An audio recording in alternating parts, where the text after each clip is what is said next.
Assalamualaikum warahmatullahi wabarakatuh. Selamat siang. Saya Indra Bayu dari Kesejahteraan Sosial kelas A. Saya akan menjelaskan bagaimana langkah-langkah menjadi fasilitator yang baik untuk memenuhi mata kuliah intervensi kelompok. Sebelum saya menuju kepada langkah-langkah atau tips menjadi fasilitator yang baik, saya akan menjelaskan sedikit apa itu fasilitator dan lain sebagainya. Baik, langsung saja saya akan menjelaskan apa itu fasilitator.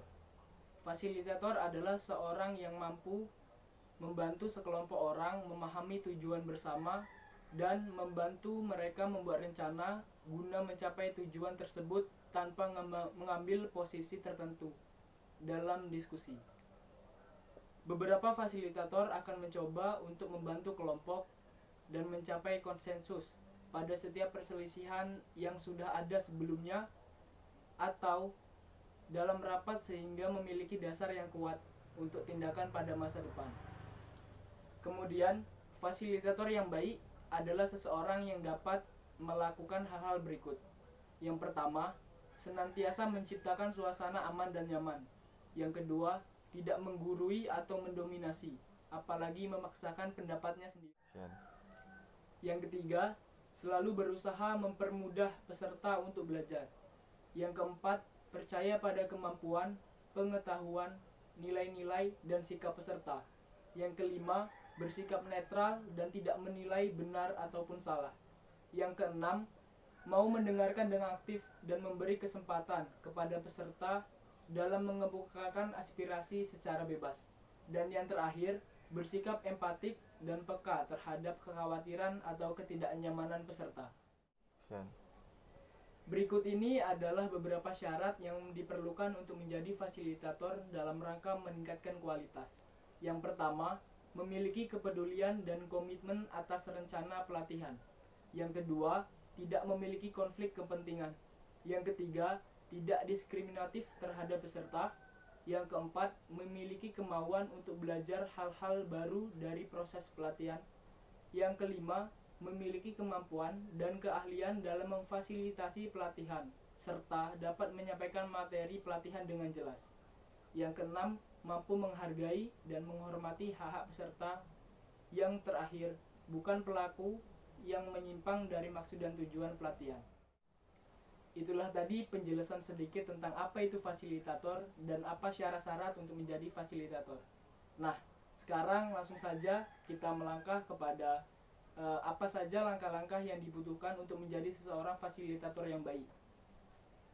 Tentunya menjadi fasilitator yang berhasil melaksanakan tugasnya dengan baik dan sukses sesuai tupoksi, indikator, ataupun target program yang telah ditetapkan tentunya menjadi idaman setiap fasilitator.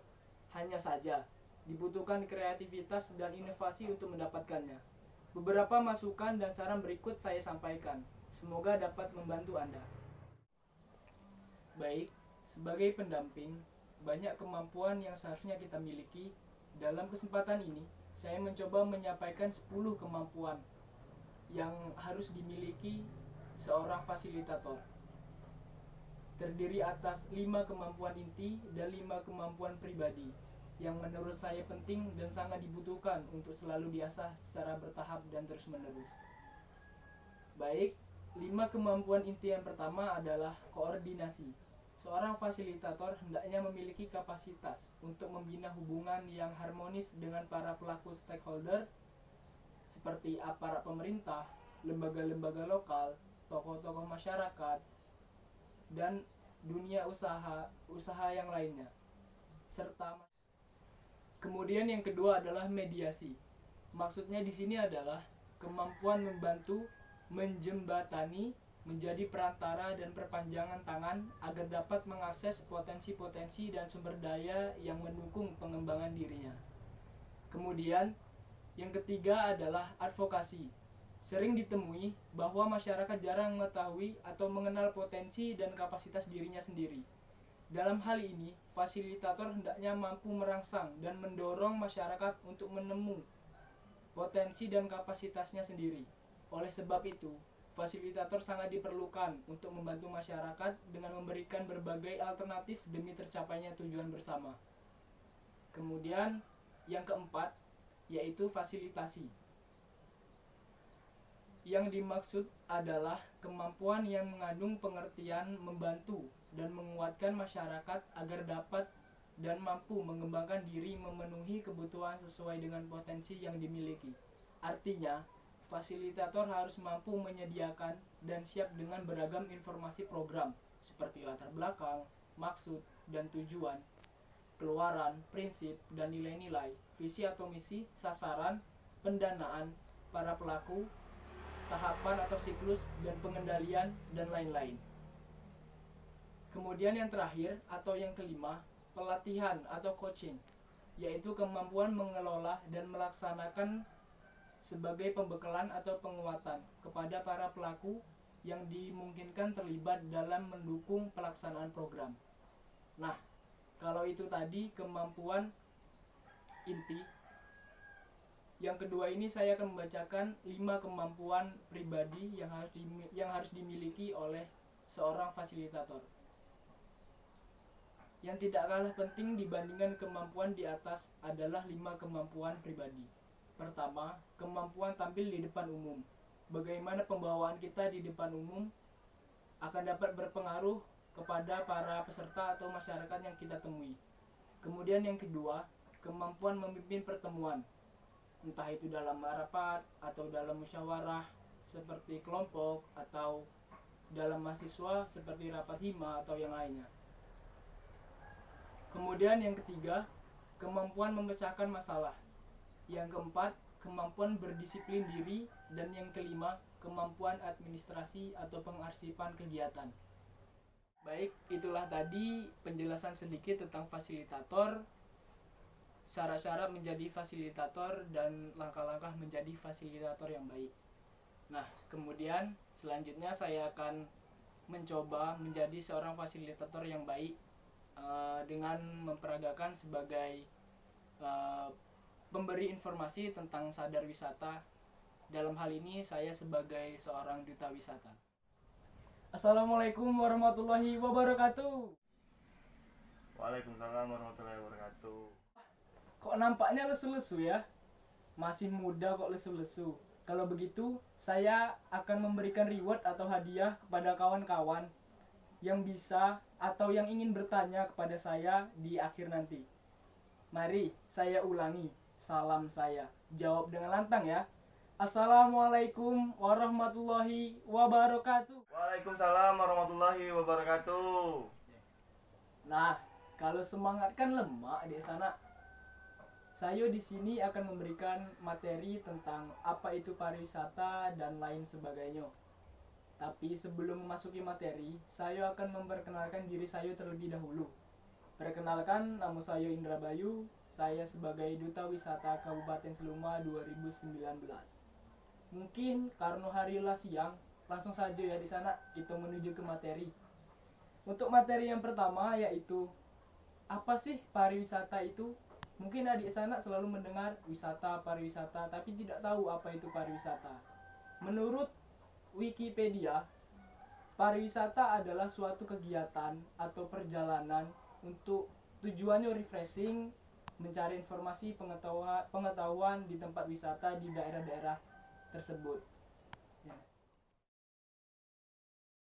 Nah, itulah di sana sebagai pemuda, alangkah baiknya kita mendukung, mengunjungi, dan melestarikan wisata yang ada di daerah kita.